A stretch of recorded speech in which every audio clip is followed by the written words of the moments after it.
في تصريح للإعلامي سيف زاهر على قناة اون تايم سبورت، طلع بيقول أمير توفيق ما دخلش في مفاوضات مع وكيل موليكا، والصفقة أصلا مش على رادار النادي الأهلي. يعني طب إزاي بقالنا فترة بنسمع من الإعلام برضو إن موليكا على رادار النادي الأهلي، ودلوقتي الإعلامي سيف زاهر طالع بيقول إن أمير توفيق ما دخلش أصلا في الصفقة، وإن الصفقة أصلا مش على رادار الأهلي. طيب إحنا نصدق إيه؟ طالما في كلام كان بيتقال من يومين ان موليكا على رادار الاهلي، وان النادي الاهلي دخل في الصفقه، وان الصفقه خلاص بتتم بنسبه 90%، ودلوقتي امير توفيق ما دخلش في المفاوضات اصلا، والصفقه مش على رادار الاهلي.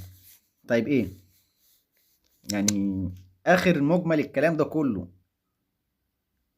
ايه هي الصفقه اللي هتبقى سوبر للنادي الاهلي، اللي النادي الاهلي المفروض يخش بيها كاس